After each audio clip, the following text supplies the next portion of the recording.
Guys, gambar digital ini bisa dijual hingga triliunan rupiah. Kok bisa? Ini dia penjelasan lengkapnya NFT buat kalian para pemula.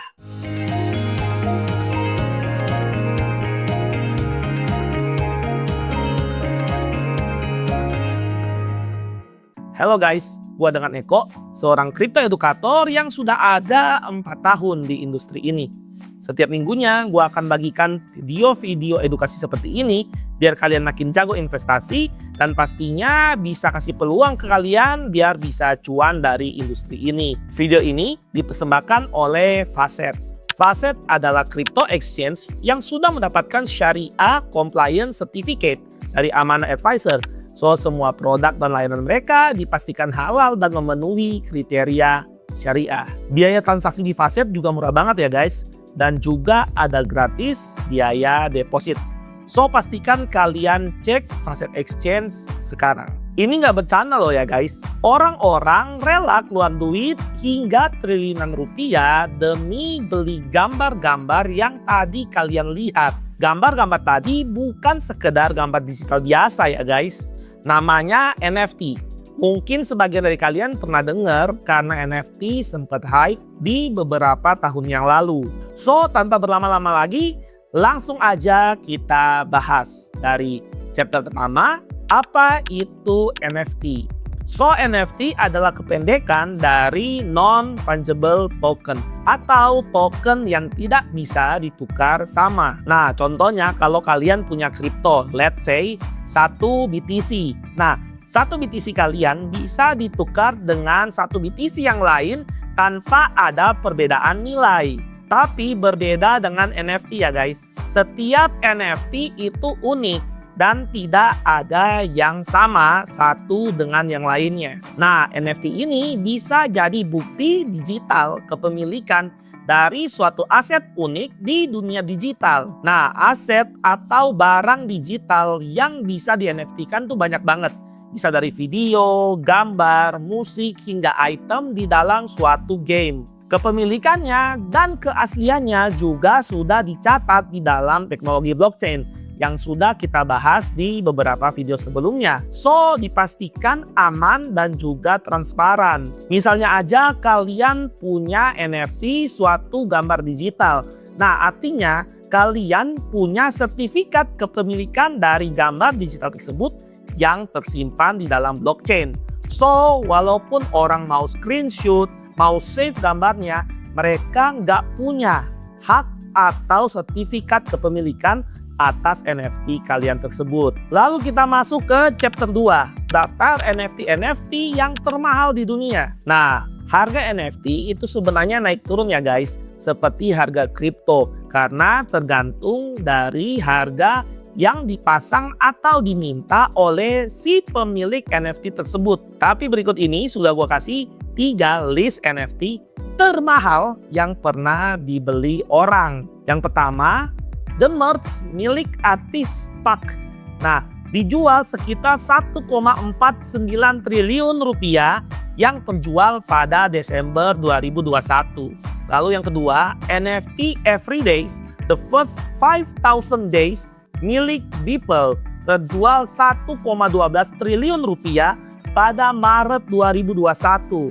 Selain itu, ada koleksi NFT termahal di dunia saat ini, yaitu CryptoPunks dengan harga start atau floor price di 2 miliar rupiah. Nah, CryptoPunks ini juga banyak dimiliki oleh artis-artis yang mungkin kalian sudah tahu ya, seperti Justin Bieber contohnya. Lalu kita masuk ke chapter 3, cara buat dan jual NFT. Berikut ini gua kasih panduan step by stepnya. Yang pertama, pastinya kalian harus siapkan dulu dong karya digital yang mau kalian NFT-kan.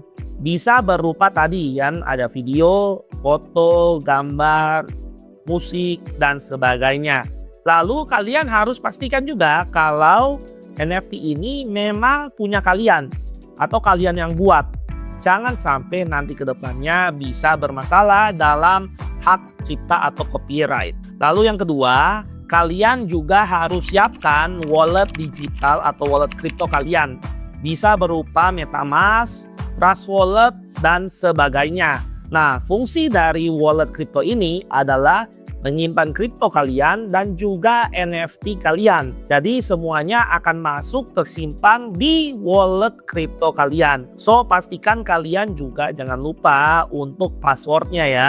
Jangan sampai kalian sudah capek bikin NFT tapi kekunci walletnya nggak bisa masuk. Yang ketiga, karena waktu kita mau masukkan karya digital kita menjadi NFT ke dalam jaringan blockchain ada biaya yang kita sebut gas fee. Oleh karena itu kita harus siapkan juga kripto yang mau kita pakai sebagai gas fee di jaringan blockchain yang kita pilih sebagai tempat untuk kita masukkan NFT-nya. Contoh, kita mau masukkan NFT kita ke dalam jaringan Ethereum. Artinya kita harus siapkan ke wallet kita gas fee berupa Ethereum. Nah, caranya gimana? Kalian cukup beli Ethereum-nya di exchange. Bisa di Facet ya. Lalu kalian bisa kirim ke dalam wallet kripto kalian. Nah, lalu kalian siap untuk meminting NFT kalian ke jaringan blockchain. Yang keempat, kalian perlu pilih marketplace untuk kalian menjual NFT kalian yang mudah digunakan dan juga populer. Nah, beberapa contohnya seperti OpenSea, Rarible, Mintable, dan juga masih banyak yang lain. Nah, kalau saran gua sih lebih baik pilih platform yang memang paling banyak orang gunakan supaya makin banyak orang yang melirik karya digital kalian dan bisa membeli NFT kalian nantinya. Yang kelima, kalian bisa mulai mengupload karya digital kalian sebagai NFT ke dalam marketplace. Nah, waktu kalian upload tersebut, kalian akan diminta untuk isi data-data. Seperti contohnya deskripsi mengenai si NFT kalian. Lalu nama NFT-nya dan nama koleksi NFT kalian.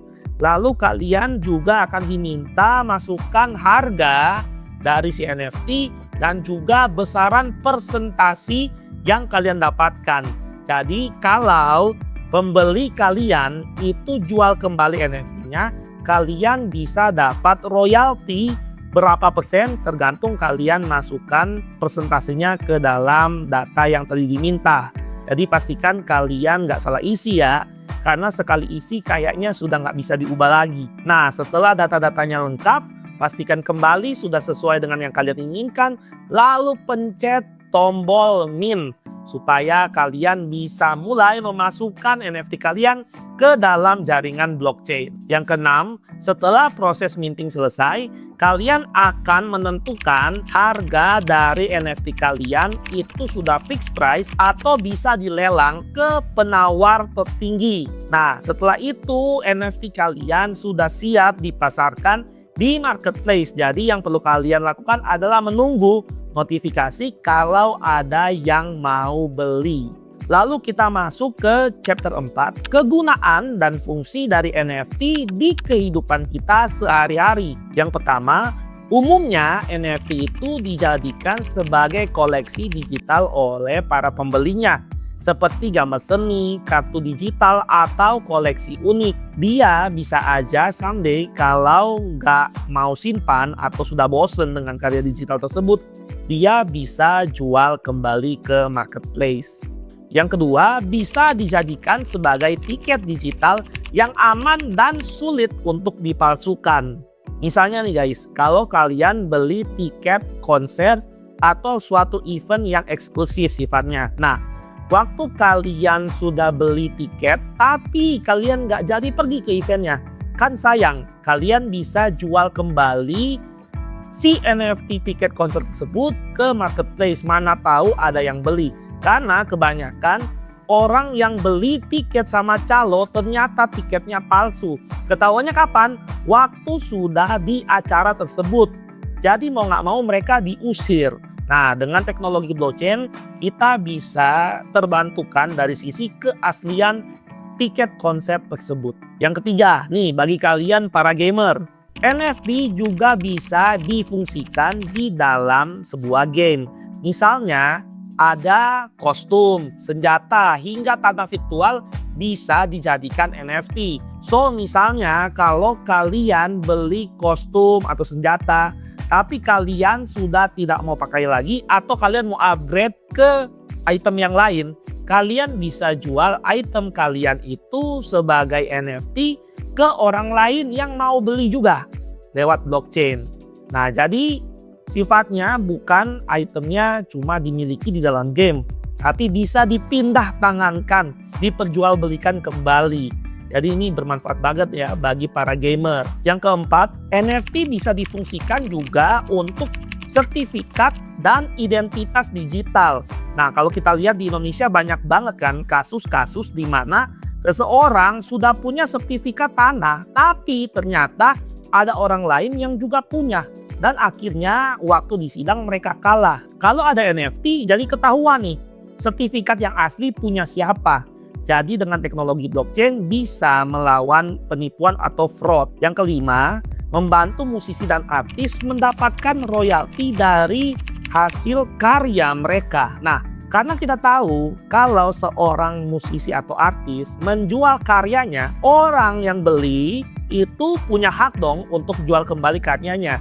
Tapi si artis, si pembuatnya nggak dapat royalti atau sebagian kecil dari penjualan tersebut. Karena kalau kita jual NFT di marketplace bisa kita set berapa besar royalti yang didapat, maka si musisi dan artis bisa terus dapat royalti setiap kali si NFT berpindah kepemilikan, berpindah tangan. Nah, jadi nggak usah tuh si musisi atau artis repot-repot cari orang yang beli atau yang jual karyanya. Karena lewat blockchain sudah otomatis si artis atau musisi dapat royalti. Nah, jadi ini ngebantu banget sih. So, itu dia aja guys pembahasan kita kali ini mengenai NFT, cara buat NFT, serta kegunaan dan fungsi NFT di kehidupan kita sehari-hari. Kalau kalian punya pertanyaan, jangan malu-malu, langsung tanya aja di kolom komentar, kita siap jawab. Dan juga semoga video ini bermanfaat bagi kalian dan kalian bisa dapat insight-insight baru supaya kalian bisa makin profit di industri ini. Nah, bagi kalian yang belum investasi kripto, gua saranin banget untuk pakai Facet Exchange. Karena semua kripto yang sudah listing di Facet itu sudah dikurasi dengan baik dan sesuai dengan prinsip syariah. Nah, cara downloadnya kalian cukup buka Google Play Store atau App Store dan ketik Facet. FASSET. Lalu kalian install, lakukan KYC, dan kalian sudah siap untuk mulai investasi kripto. So itu aja guys, sampai jumpa di video-video edukasi selanjutnya.